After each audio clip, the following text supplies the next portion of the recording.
नमस्कार, एग्जाम है PY Jharkhand channel में आपका स्वागत है। तो दोस्तों जुड़ चुका हूं मैं यहां पर आप सभी सहायक अध्यापकों के आकलन परीक्षा की तैयारी को लेकर के। तो दोस्तों हम बताते चले यदि आप झारखंड में सहायक अध्यापक आकलन परीक्षा की तैयारी में 101% सफलता प्राप्त करना चाहते हैं तो आपको हम बता दें यहाँ पर तैयारी जो है आपको पाठ्यक्रम पर आधारित सारे प्रश्नों को करना होगा। अब हम आपको बता देते हैं आपको जाना है दिल्ली और आपने पकड़ लिया है बनारस का ट्रेन तो आप पीछे ही रह जाओगे, ठीक है, आगे नहीं जा पाओगे। तो उसी तरह से आप लोग क्या कर रहे हैं कि पाठ्यक्रम पर आधारित एनसीईआरटी टेक्स्ट बुक के प्रश्नों को तो पढ़ ही नहीं रहे हैं और सिर्फ यहाँ पर बाजारू चीजें लेकर के पढ़ रहे हैं और सिर्फ दूसरे चैनल से जा करके एसएससी और जेएसएससी के क्वेश्चंस को आप देख रहे हैं। यहाँ से कुछ नहीं होने वाला है, आप जहाँ के तहाँ ही रह जाएंगे। आपको करना क्या है, तो आप अगर नहीं भी जुड़ते हैं किसी से तो आप सिर्फ टेक्स्ट बुक को पढ़िए। देखिए जैक ने स्पष्ट कह दिया है कि पाठ्यक्रम पर सारे आधारित प्रश्नों को ही पूछा जाएगा। अब इसके बाद भी बहुत से लोगों का कहना है कि पाठ्यक्रम का सिलेबस दिया है क्या, तो पाठ्यक्रम का सिलेबस है, जैक की किताब बनी हुई है, जैक ने ही किताब को दिया है। तो आपको पाठ्यक्रम देखना है तो आप सही ट्रेन को पकड़ें, सही जगह पर जाएं और सही रणनीति में सही समय पर तैयारी करें, नहीं तो सब कुछ धरा के धरा रह जाएगा। तो आपको हम बता देते हैं यहाँ पर इस चैनल पर यदि आप जुड़ते हैं तो आपको सब कुछ मिल रहा है, वही जो जैक मॉडल पर आधारित है। तो आपको सिर्फ और सिर्फ 501 रुपए में जुड़ करके आप यहाँ पर सारे पाठ्यक्रम पर आधारित प्रश्नों को देख सकते हैं और जैक मॉडल पर आधारित प्रश्नों को देख सकते हैं, जो कि कहीं भी किसी भी और किसी भी चैनल पर यह उपस्थित नहीं है। अब आपकी बारी है कि आप क्या डिसाइड करते हैं। अगर डिसाइड करते हैं तो अभी हमारे मोबाइल नंबर पर संपर्क कीजिए और यहाँ पर जुड़ जाइए, जिससे कि आपको किसी भी प्रकार का धोखा ना हो और आप यहाँ पर आकलन परीक्षा में पास करके एक दिन अस्थायी शिक्षक बन सके। तो शिक्षक बंधु, हम आप लोगों के लिए एक और यहाँ पर जैक मॉडल पाठ्यक्रम पर आधारित एनसीईआरटी का नोट्स पीडीएफ लेकर के उपस्थित हो चुके हैं। तो इसमें आप देखेंगे यहाँ पर क्लास 6 इतिहास पार्ट 6 का जितने भी इंपॉर्टेंट क्वेश्चन है वो सभी हम लेकर के यहाँ पर आपको ला दिए हैं। तो आपको बता दें जैक मॉडल पाठ्यक्रम पर ही आधारित सारे प्रश्न आने वाले हैं और यहाँ पर जैक जो है मॉडल पाठ्यक्रम जो आधारित है वो टेक्स्ट बुक पर आपका आधारित है, पाठ्यक्रम पर आधारित है। तो पाठ्यक्रम पर आधारित सारे प्रश्नों का नोट्स हमने यहाँ पर हाथ से लेकर के आप सभी के लिए बना दिए है।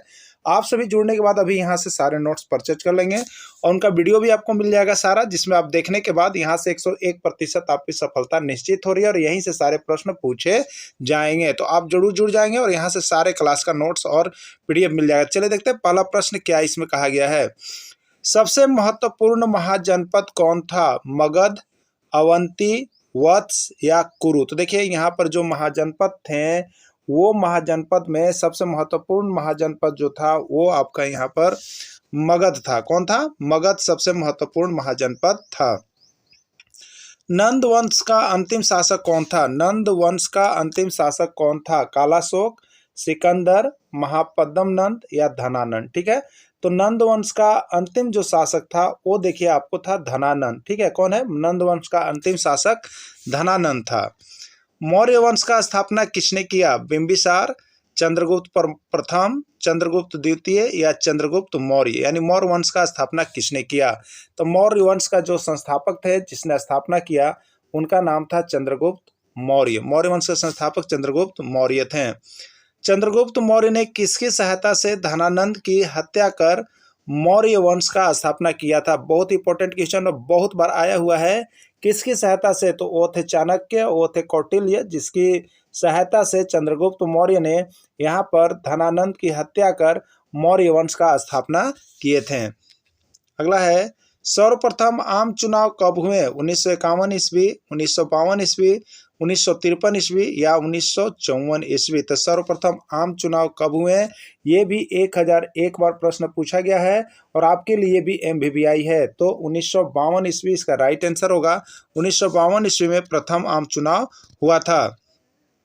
समस्त भारत 16 बड़े महाजनपदों में विभाजित था, यह जानकारी किस ग्रंथ से मिलती है, बौद्ध ग्रंथ के अंगुत्तर निकाय से, जैन ग्रंथ भगवती सूत्र से, ए और बी दोनों या डी कोई नहीं। ये कमेंट आपके लिए है, आप हमें जरूर बताएंगे। इसका आंसर हो जाएगा यहाँ पर कोई नहीं। इसमें से कौन से महाजनपद में राजतंत्रीय महाजनपद थे, यानी जो 16 महाजनपद थे उसमें कुछ राजतंत्रीय महाजनपद थे जहाँ पर राजा का अधिकार था, वो कौन थे, मगध, कौशल, वत्स या सभी। तो इसका राइट आंसर इसमें से होगा सभी, यानी इनमें से सभी जो थे ये राजतंत्रीय महाजनपद थे, यानी मगध भी राजतंत्रीय था, कौशल भी राजतंत्रीय था और वत्स भी राजतंत्रीय महाजनपद था। तो देखिए इस तरह से यहाँ पर आपको इस चैप्टर से जितने भी प्रश्न बने वो हमने बना दिया है। तो इसी तरह से चैप्टर वाइज नोट्स और PDF आपको सिर्फ ओनली फॉर 30 रुपीज़ में दिए जा रहे हैं।